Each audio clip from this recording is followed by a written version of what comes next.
curse my honesty, I actually did come back. So we are going to look at the accessories our Evangelions come with.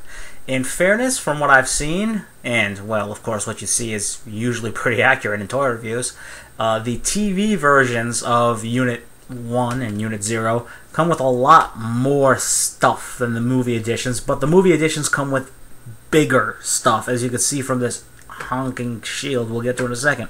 First, I just want to show you that both Evas come with these little covers that go where the entry plug covers will go, but these are meant for the unarmored forms. I forgot to put them on because they're such insignificant little things.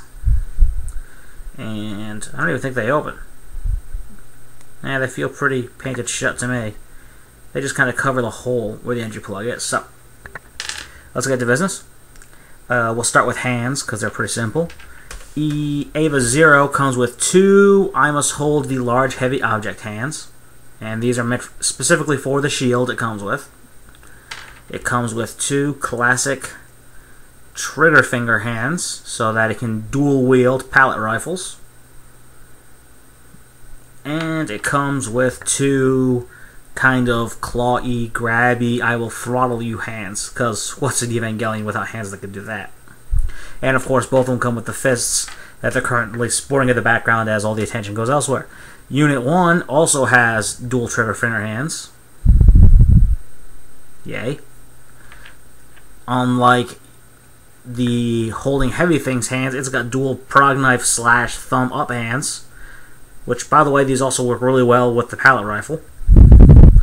Get it to hold the barrel. It looks like perfect. Go figure.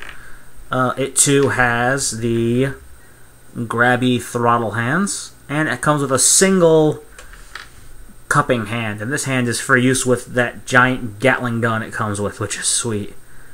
But you basically put this on the left hand, obviously, and have it help support the barrel, since it's a little too heavy for Eva's one arm.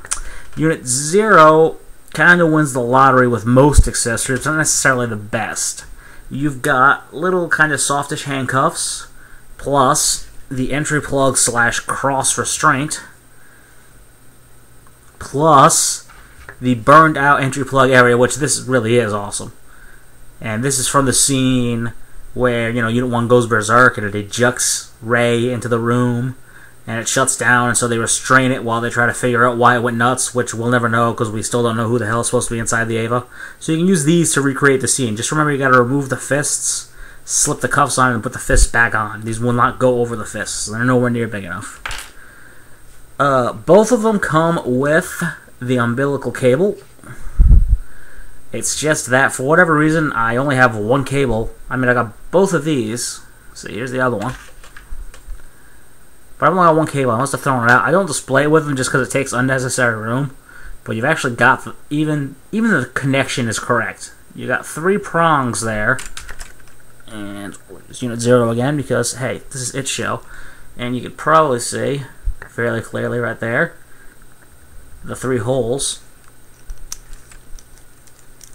And you give those a nice firm shove. And it's in there. So, that's also neat. But like I said, I just don't use it, so I'm missing one. But yeah, you get, obviously, the string with both. You get the pallet rifle with both of them. And I mean, this is unlike the pallet rifle that comes with the Revoltex. This one does not look squished. It looks whole. It looks ready to be used. So that's cool. Oh, I forgot an accessory for Unit 1 over here. We'll get to it in a minute. And, of course, the big stuff. And this is what the movie editions come with instead of lots of little accessories. They come with big ones. So this is the new movie edition shield. And this was the shield used in the movie to protect Unit 1 in that famous fight against the giant glowing diamond pyramid fortress. Is that shock-absorbing ground spike, so your Eva can bump, brace itself. And it's so heavy and so big that your Eva can just barely brace it with both hands if you get a good pose. Just barely. And this thing's joints are not sloppy. It's just big. But more manageable is you can not rip, but you can remove this section of the shield. And this is a lot more manageable. You know, you can have your Eva hold onto the bar, and you hold this to the forearm, and block things with it. So this is actually, I display Unit 0 with this a lot, just because it takes up less room, and it actually looks something an Eva might take into battle, rather than that giant hulking thing that's sort of specific use. Unit 1 comes with an alternate shoulder. Why would it come with an alternate shoulder? Well, because Unit 1 does something utterly awesome with it. You open up these little panels right here, and you grab the green bit and you pull up. Oh yeah, watch from the side and enjoy it. And yes, you swing out its progressive knife. That's neat. You just give it a little tug and a wiggle, and it's free. And you can close this back up.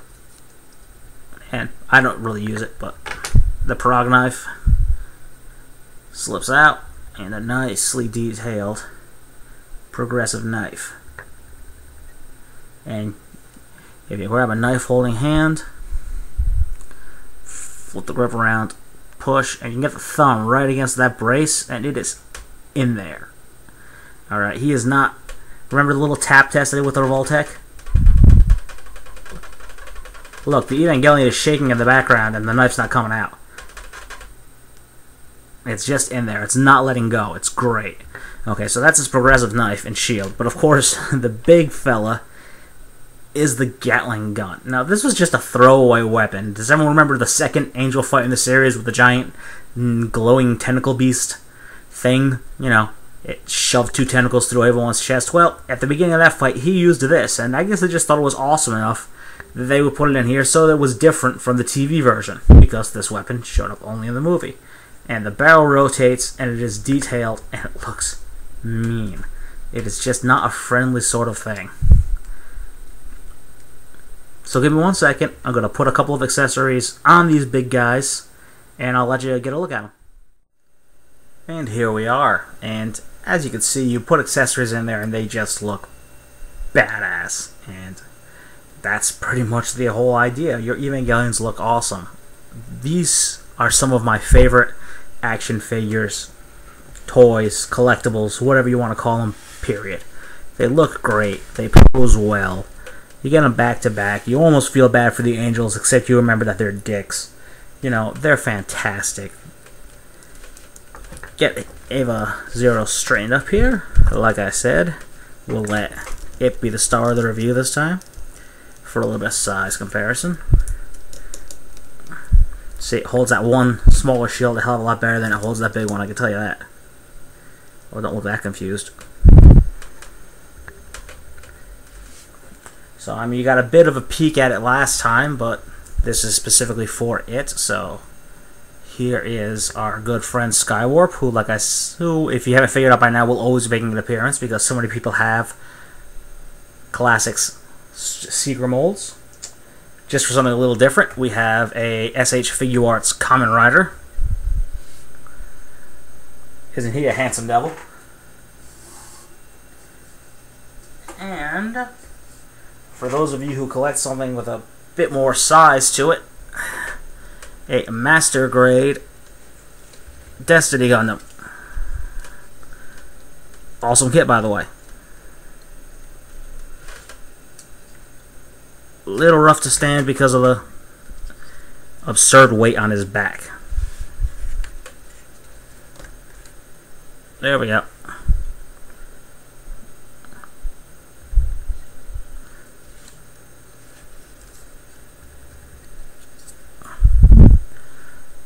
So yeah, I would highly recommend these guys. I'd recommend everything you could see on the table right now. Sorry for the sudden jarring cut. I got called away for a second there. As I was getting to anyway, these are magnificent figures. They originally sell for something in the neighborhood of $60 American, give or take, where you find them. Aftermarket, they're going up for $100, $120. The closer you can get to that original 60, the better off you are, and you want these. You definitely want these. Listen to the sound of my voice.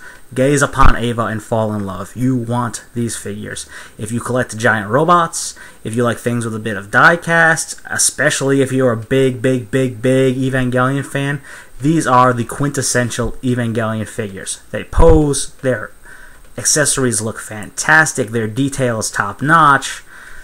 You don't have to necessarily get the new movie ones like I did. I got these two just because they're a touch cheaper than the TV versions, plus they're a little newer, so they're a little easier to find. But if you want to spend a little extra money and time and track down TV, and in TV versions they've got 0, 1, and 2, so you can have all three.